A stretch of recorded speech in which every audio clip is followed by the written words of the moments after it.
울릉공항이 군사적 활용 가능성을 두고 일본에서 조롱받아왔습니다. 그러나 최근 활주로 연장으로 상황이 완전히 뒤바뀌었습니다. 울릉공항의 활주로가 기존 1200m에서 1900m로 확장되었습니다.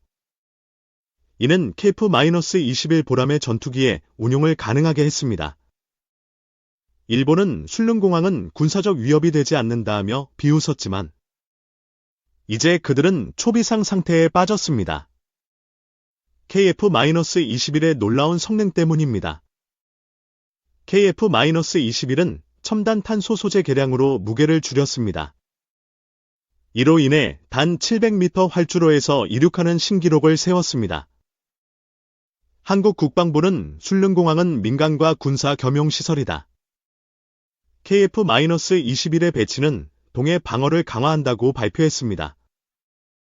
이는 전략적 전환입니다.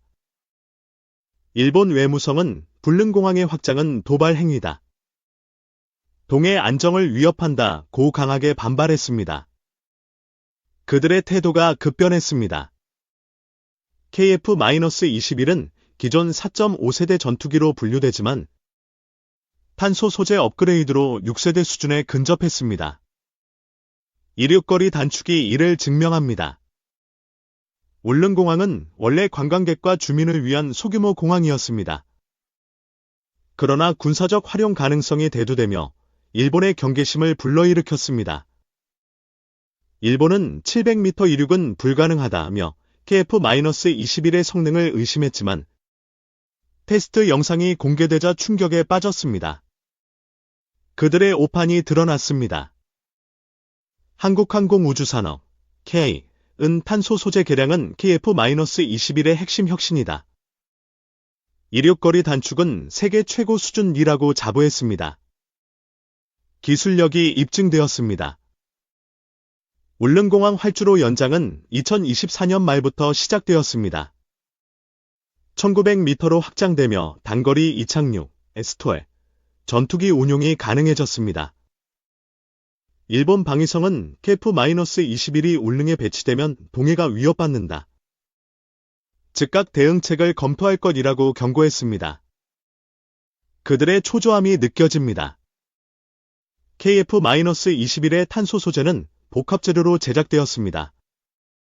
이는 기체 무게를 15% 줄이고 강도는 20% 높였습니다. 테스트에서 KF-21은 700m 활주로에서 15초 만에 이륙했습니다. 이는 F-35, 최소 900m 보다 월등한 성능입니다. 국방부는 불릉공항은 동해의 전략적 요충지다. KF-21 배치는 일본의 해상 위협을 억제한다고 강조했습니다. 이는 군사적 자신감입니다. 일본은 술릉공항이 군사화되면 독도 분쟁이 심화된다. 한국의 의도를 의심한다고 주장했습니다. 그들의 혼란이 가중되고 있습니다. KF-21은 지의 F-414 엔진을 사용하지만 국산 엔진 개발도 진행 중입니다. 탄소 소재와 결합하면 성능이 더욱 향상될 전망입니다. 울릉공항은 연간 50만 명의 관광객을 수용했지만 이제 군사적 역할이 추가되었습니다. 이는 민군 겸용의 상징입니다.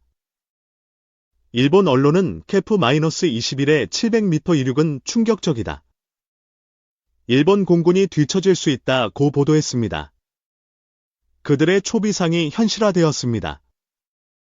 KI는 탄소 소재 개량은 수출 경쟁력을 높인다. 울릉 테스트는 이를 세계에 알렸다고 평가했습니다. 방산 시장의 파장이 예상됩니다. 일본은 F-15J와 F-2로 동해를 방어해왔습니다. 그러나 KF-21의 단거리 이륙 능력의 위협을 느끼고 있습니다.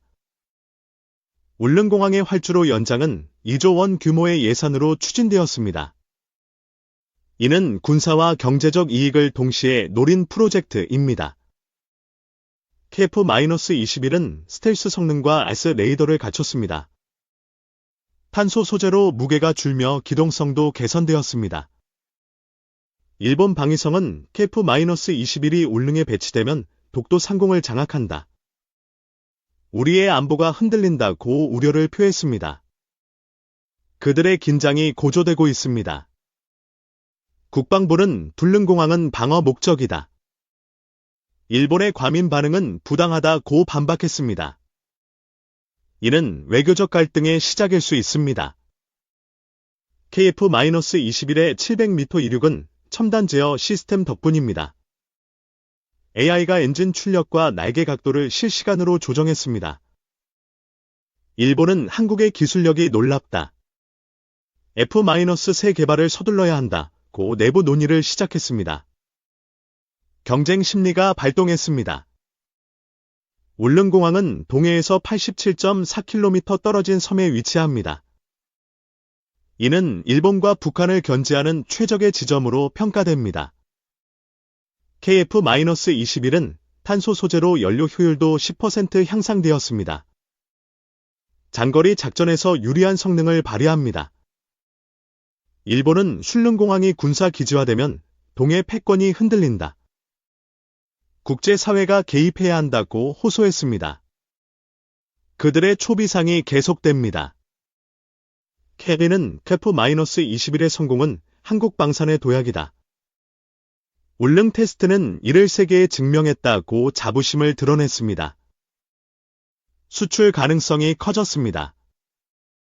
울릉공항은 2026년부터 KF-21 20대를 배치할 계획입니다. 이는 동해 방어의 핵심 전력이 될 전망입니다. 일본은 KF-21의 성능은 과대평가됐다며 억지를 부렸지만 700m 이륙 영상에 반박하지 못했습니다. 그들의 입장이 흔들리고 있습니다. KF-21의 탄소 소재는 국방과학연구소 (ARD와) 협력 개발되었습니다. 이는 10년간의 연구 끝에 완성된 기술입니다. 국방부는 툴릉공항은 민간 수요를 충족하며 군사적 대비도 한다. 일본의 비판은 이중잣대라고 지적했습니다. 논쟁이 가열되고 있습니다. 일본은 독도와 울릉의 군사화는 용납할 수 없다. 외교적 대응을 검토할 것이라고 경고했습니다. 그들의 초조함이 극에 달했습니다. KF-21은 단거리 이륙 외에도 초음속 비행 능력을 갖췄습니다. 이는 일본의 F-35와 경쟁할 수 있는 수준입니다.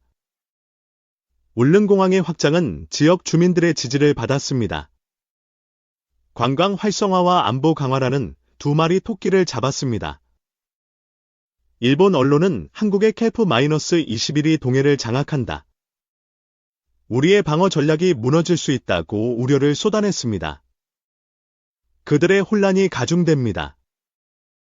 KN은 탄소 소재 개량으로 KF-21의 단가는 800억 원까지 낮아졌다. 수출 시장에서 경쟁력이 커졌다고 전망했습니다. 경제적 이익이 기대됩니다. 일본은 툴릉공항이 군사화되면 동해에서 충돌 위험이 높아진다. 한국이 책임져야 한다고 비난했습니다. 그들의 초비상이 현실화되었습니다. KF-21의 700m 이륙은 세계 방산업계에 충격을 주었습니다. 이는 단거리 활주로에서도 운용 가능한 전투기에 새 기준을 세웠습니다. 국방부는 KF-21은 동해의 평화를 지킨다. 일본의 반발은 과장됐다고 강조했습니다. 이는 방어적 입장을 고수하는 발언입니다. 일본은 한국의 기술 진보가 놀랍다. 우리의 공군 현대화를 재검토해야 한다고 내부 논의를 가속화했습니다. 경쟁 구도가 심화되고 있습니다. 울릉공항은 연간 100회 이상의 KF-21 훈련 비행을 계획합니다. 이는 동해 상공의 한국 공군 우위를 확고히 할 전망입니다. KF-21의 탄소 소재는 유지 보수 비용도 20% 절감합니다. 이는 장기 운용에서 큰 장점으로 작용합니다. 일본은 툴릉공항의 군사적 활용은 국제법 위반이다. 유엔에 제소할 가능성을 검토한다고 위협했지만 근거는 약해 보입니다. 그들의 초비상이 계속됩니다. 케아는 KF-21의 성공으로 중동과 유럽 수출 협상이 활발하다. 울릉 테스트가 결정적 계기라고 밝혔습니다. 글로벌 시장이 주목하고 있습니다.